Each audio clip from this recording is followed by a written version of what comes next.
नमस्कार दोस्तों, जय माता दी। तो आज के इस वीडियो में हम बात करने वाले हैं कि भगवान श्री कृष्ण को बाजरे की खिचड़ी का भोग जगन्नाथ मंदिर में क्यों लगाया जाता है। चलिए वीडियो शुरू करते हैं। यह कहानी है भगवान कृष्ण की प्रिय भक्त कर्माबाई की। कर्माबाई बचपन से ही अपने पिता जीवन राम को कृष्ण भगवान की पूजा करते हुए देखती थी। वह कभी भी भगवान कृष्ण को भोग लगाए बिना भोजन नहीं ग्रहण करते थे। जब कर्माबाई 13 साल की थी तब एक दिन जीवन राम को तीर्थ पुष्कर स्नान करने के लिए जाने की इच्छा हुई। साथ में उनकी पत्नी ने भी पुष्कर स्नान की इच्छा प्रकट की। जीवन राम अपनी बेटी को भी ले जाना चाहते थे, लेकिन दुविधा यह थी कि अगर वह सब घर से बाहर गए तो श्री कृष्ण को भोग कौन लगाएगा। तब जीवन राम ने इस नित्य कर्म की जिम्मेदारी कर्माबाई को सौंपी और कहा कि देखो बेटी कर्मा, सुबह भगवान कृष्ण को भोग लगाने के पश्चात ही तुम भोजन ग्रहण करना। कर्मा ने भी अपने पिता की हाँ में हामी भर दी। अगले दिन सुबह कर्माबाई ने उठकर सबसे पहले गुड़ और घी डालकर बाजरे का खिचड़ा बनाया और भगवान कृष्ण की मूर्ति के सामने रख दिया और बोली, भगवान, मैंने तो आपका भोग रख दिया है, आपको जब भूख लगे तब खा लेना, तब तक मैं घर के सारे काम पूरे कर लेती हूँ। इतना कहकर कर्मा अपने घर के कामों में जुट गई। काम करते करते बीच बीच में आकर देखती कि कृष्ण जी ने खाना खाया कि नहीं। कर्मा को ऐसा लगा कि भगवान ने अभी तक खिचड़ा इसलिए नहीं खाया कि शायद खिचड़ी में घी और गुड़ कम है, इसलिए भगवान कृष्ण को भोजन ग्रहण नहीं कर रहे हैं।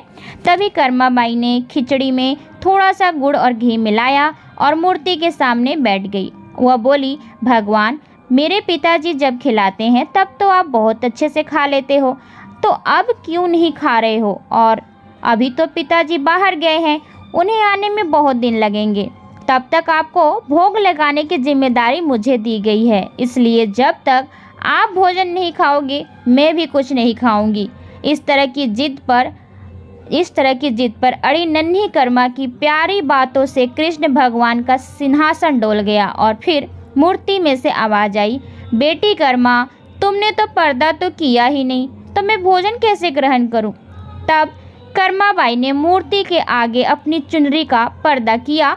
कुछ ही समय में कृष्ण मूर्ति के सामने रखी खिचड़ी की थाली खाली हो गई। अब कर्मा रोज सुबह सबसे पहले स्नान करने के बाद कृष्ण के बाजरे का खिचड़ा खिलाती और बाद में खुद भोजन ग्रहण करती। कुछ दिनों बाद घर लौटने पर कर्मा के माँ बाप भी कृष्ण की लीला देखकर दंग रह गए। इस तरह कर्माबाई ईश्वर कृष्ण की निस्सीम भक्त बन गई। अपने जीवन के अंतिम दिनों में कर्माबाई भगवान जगन्नाथ की नगरी जगन्नाथपुरी में कुटिया में बस गई। वहाँ पर एक दिन कर्माबाई की कुटिया के सामने एक तेजस्वी कांति वाला बालक आया और उसने कर्माबाई से कहा, मुझे भूख लगी है, माँ खाना दो। उस वक्त भी कर्मा अपने भगवान कान्हा को खिचड़ी का भोग लगा रही थी। कर्मा ने उस बालक को भी खिचड़ी खिलाया। उसके बाद से वही बालक हर रोज कर्मा के हाथ का खिचड़ी खाने आता था। यह सिलसिला कई वर्षों तक चलता रहा।